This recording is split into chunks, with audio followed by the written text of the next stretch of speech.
નમસ્કાર. ગુજરાતના 65મા ગૌરવવંતા સ્થાપના દિવસની સૌ ગુજરાતીઓને ખૂબ ખૂબ શુભકામનાઓ. મહાત્મા ગાંધીજી, સરદાર વલ્લભભાઈ પટેલ, શ્યામજી કૃષ્ણ વર્મા, રવિશંકર મહારાજ, ઇન્દુ ચાચા, વિશ્વ નેતા અને યશસ્વી વડાપ્રધાન શ્રી નરેન્દ્રભાઈ મોદી જેવા લોકસેવકની પુણ્યભૂમિ એટલે ગુજરાત. આઝાદી સંગ્રામના શૌર્યભરા ઇતિહાસની ભૂમિ એટલે ગુજરાત. 1960માં અલગ રાજ્ય તરીકે અસ્તિત્વમાં આવેલા ગુજરાતની યશગાથા અને સમૃદ્ધ વારસામાં દરેક ગુજરાતીઓનું યોગદાન છે. નામી અનામી જેણે જેણે ગુજરાતના ઘડતરમાં યોગદાન આપ્યું છે તે સૌના સ્મરણનો અવસર આ ગુજરાત ગૌરવ દિવસ છે. ગુજરાત આજે વિકાસની એવી ઊંચાઈ પર છે કે વિશ્વ આખું ગુજરાત તરફ આકર્ષાયું છે. ડગલું ભર્યું કે ના હટવું ની કવિ નર્મદની પંક્તિઓ ચરિતાર્થ કરીને ગુજરાતે વિકાસ માર્ગ મક્કમતાથી ડગ માંડ્યા છે. આ વર્ષનો ગુજરાત ગૌરવ દિવસ આપણા માટે પથદર્શક છે. એક દાયકા પછી 2035માં ગુજરાતની સ્થાપનાનો હીરક મહોત્સવ આપણે ઉજવવા છીએ. 2025થી 2035ના આ આખા દાયકાને ઉત્કર્ષ ગુજરાત હીરક મહોત્સવ તરીકે ઉજવવાનો રોડમેપ આપણે તૈયાર કર્યો છે. આ હીરક મહોત્સવ ગુજરાતીઓના સન્માન સાથે સમૃદ્ધ ઇતિહાસ તથા સાંસ્કૃતિક મૂલ્યોની ઉજવણીને જન ઉત્સવ બનાવવાની નેમ છે. એટલું જ નહીં, ગુજરાતના ઘડતરમાં જે અતિ મહત્વપૂર્ણ છે તેવી બાબતો પ્રસંગોને પ્રતિબિંબિત કરવા ફ્લેગશિપ ઇવેન્ટ્સ ઉજવાશે. આપણા રાજ્યનો ભવ્ય ઇતિહાસ પુનર્જીવિત કરવા ગુજરાત ગૌરવ ગાથા અન્વયે વિવિધ કાર્યક્રમો પણ આ સમગ્ર દાયકા દરમિયાન કરવાના છીએ. ગુજરાતની સ્થાપનાના હીરક જયંતિ મહોત્સવ ઉપરાંત વિકસિત ભારત 2047 માટે વિકસિત ગુજરાતનો સંકલ્પ સિદ્ધ કરવાની દિશામાં પણ આપણે આગળ વધવું છે. એક વાત દીવા જેવી સ્પષ્ટ છે કે 1960થી 2000ના 4 દાયકામાં ગુજરાત જ્યાં હતું ત્યાંથી પાછલા અઢી દાયકામાં અનેક ઘણું આગળ વધી ગયું છે. આ વિકાસના પાયામાં 2001થી ગુજરાતને મળેલી શ્રી નરેન્દ્રભાઈ મોદીની વિઝનરી લીડરશિપ, વડાપ્રધાન શ્રી મોદી સાહેબના દિશા દર્શનમાં દેશના અમૃત કાળમાં હવે વિકસિત ભારત માટે વિકસિત ગુજરાતનો આપણો નિર્ધાર છે. વિકસિત ભારત માટે વિકસિત ગુજરાત 2047ના નિર્માણમાં સુશાસનની પણ એટલી જ મહત્વની ભૂમિકા છે. આપણે સુશાસનની દિશા અને બંધારણના મૂલ્યોને જાળવી રાખીને રાષ્ટ્ર નેતાઓની પ્રેરણા તથા આશીર્વાદ સાથે વિકાસની યાત્રા અવિરત રાખવી છે.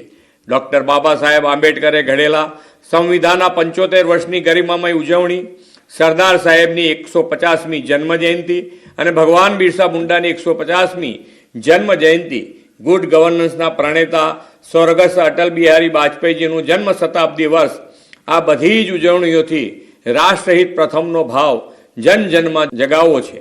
2047માં દેશની આઝાદીની શતાબ્દી ઉજવીએ ત્યાં સુધીના 25 વર્ષના કાલખંડને વડાપ્રધાન શ્રી મોદી સાહેબે અમૃતકાળ સાથે કર્તવ્ય કાળ પણ કહ્યો છે. આ કર્તવ્ય કાળમાં વિકસિત ભારત 2047માં ગુજરાત અને ગુજરાતીઓ પોતાનું સંપૂર્ણ યોગદાન આપવા સજ્જ છે. આજે જ્યોતિર્ગ્રામ યોજનાથી 24 કલાક સતત 3 ફેઝ વીજળી રાજ્યના અંતરિયાળ વિસ્તારના ગામો સુધી મળી છે. વીજળી ઉત્પાદનની ક્ષમતા 8750 મેગાવોટથી વધીને લગભગ 53,000 મેગાવોટ થઈ છે. ગુજરાત દેશનું એકમાત્ર રાજ્ય છે જ્યાં ગેસ ગ્રીડ, વોટર ગ્રીડ અને ઇલેક્ટ્રિસિટી ગ્રીડનું નિર્માણ થયું છે. વીજળી, પાણી સાથોસાથ આરોગ્ય સેવાઓ, શિક્ષણ અને અન્ય સામાજિક સેવાઓમાં અમૂલ પરિવર્તન આવ્યું છે. સમ્યક અને સર્વેસર્ષી વિકાસ કેવો હોય તેનું ઉત્તમ ઉદાહરણ ગુજરાતે આદરણીય શ્રી મોદી સાહેબના માર્ગદર્શનમાં પૂરું પાડ્યું છે. ગરીબ, અન્નદાતા, ખેડૂત, યુવા શક્તિ અને મહિલા એમ જ્ઞાન શક્તિ આધારિત વિકાસનો ધ્યેય સાકાર કરવાની દિશા લીધી છે. આદિજાતિ હોય કે ગરીબ, વંચિત છેવાડાનો માનવી હોય, કલ્યાણકારી યોજનાઓના લાભ 100% દરેક લાભાર્થીને પહોંચ્યો છે. વડાપ્રધાન શ્રી નરેન્દ્રભાઈ મોદીના દિશા દર્શનમાં આપણે સેચ્યુરેશન એપ્રોચ અપનાવ્યો છે. ઔદ્યોગિક, સાંસ્કૃતિક, સામાજિક વિકાસની સાથે આપણે વર્લ્ડ ક્લાસ અર્બન ડેવલપમેન્ટને વધુ ગતિ આપવા આ વર્ષને શહેરી વિકાસ વર્ષ તરીકે ઉજવવાનો નિર્ણય કર્યો છે. 2047 સુધીમાં 70% વસ્તી શહેરોમાં વસવાટ કરતી હશે એવા અંદાજ સાથે અર્બન પ્લાનિંગ કર્યું છે. આદરણીય વડાપ્રધાન શ્રી મોદી સાહેબે વેપારી રાજ્ય તરીકે ઓળખાતા ગુજરાતમાં મૂડીરોકાણ વધે, નવા વેપાર ઉદ્યોગ વિકસે માટે 2003થી વાયબ્રન્ટ ગુજરાત ગ્લોબલ ઇન્વેસ્ટમેન્ટ સમિટની શરૂઆત કરાવી હતી. વાયબ્રન્ટ સમિટના પરિણામે રોજગારીની વિપુલ તકો ઉપલબ્ધ થઈ છે. ગુજરાતને બેસ્ટ ડેસ્ટિનેશન ફોર ઇન્વેસ્ટમેન્ટ તરીકે પ્રસ્થાપિત કરનારી આ સમિટે 20 વર્ષની સફળ યાત્રા પૂરી કરી છે. Gujarat global gateway to the future બન્યું છે. હવેનો જમાનો સોલર, વિન્ડ અને હાઇબ્રિડ રિન્યુએબલ એનર્જીનો અને ગ્રીન હાઇડ્રોજનથી ગ્રીન ગ્રોથનો છે.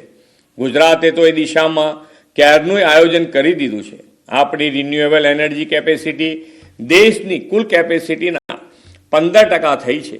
સોલાર રૂફટોપ યોજનામાં ગુજરાત 3 લાખથી વધુ ઘરો આવરી લઈને બહુ આગળ નીકળી ગયું છે. વડાપ્રધાન શ્રી મોદી સાહેબની પ્રેરણાથી ગુજરાત વિકાસનું જે રોલ મોડલ બન્યું છે તેને વિકસિત ગુજરાત 2047 દ્વારા આપણે વધુ નવી ઊંચાઈ આપવી છે. આ માટે વિકસિત ગુજરાત 2047નું વિઝન ડોક્યુમેન્ટથી સંપૂર્ણ યોગદાન આપવા કમર કસી છે.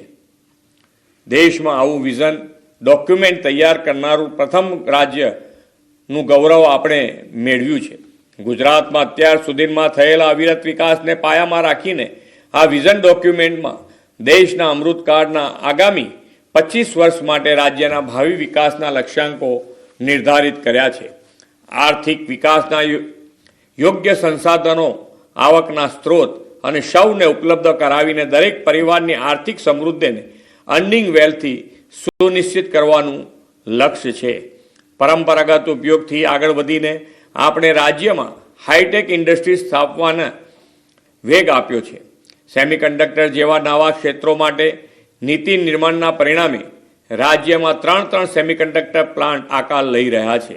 એઆઈ આધારિત ઉદ્યોગોને વેગ આપવા માટે ગિફ્ટ સિટી ખાતે એઆઈ સેન્ટર ઓફ એક્સેલન્સની સ્થાપના કરી છે.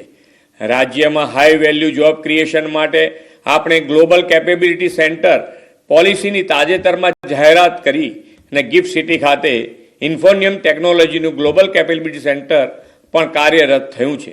રાજ્યના સર્વગ્રાહી વિકાસમાં ઇન્ફ્રાસ્ટ્રક્ચર ડેવલપમેન્ટની પણ એટલી જ મહત્વની ભૂમિકા છે.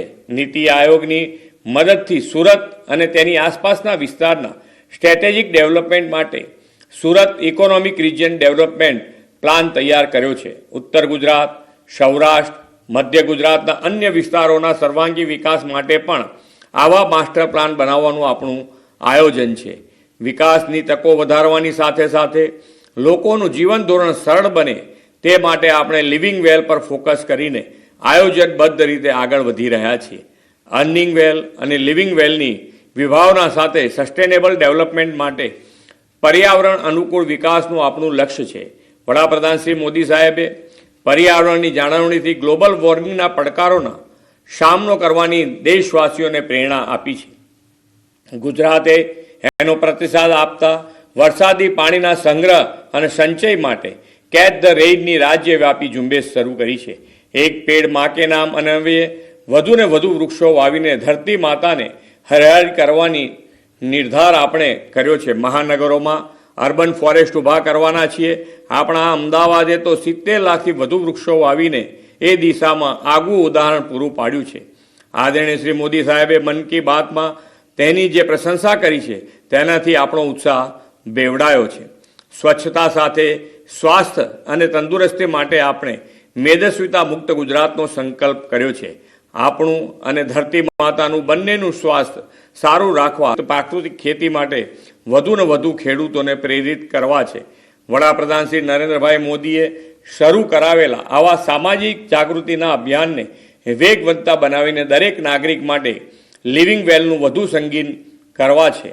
આપણો તો એક જ સંકલ્પ છે, ગુજરાત વિકાસના દરેક ક્ષેત્રમાં પ્રથમ ક્રમે રહે. આજે ગુજરાત ગૌરવ દિવસે વડાપ્રધાન શ્રી નરેન્દ્રભાઈ મોદી સાહેબના માર્ગદર્શનમાં વિકસિત ભારત 2047 માટે ગુજરાતના વિકાસને સમર્પિત થવાનો સાથે મળીને સંકલ્પ કરીએ. ફરી એકવાર સૌને ગુજરાત ગૌરવ દિવસની અનેક શુભેચ્છાઓ. ભારત માતા કી જય. વંદે માતરમ. જય જય ગરવી ગુજરાત.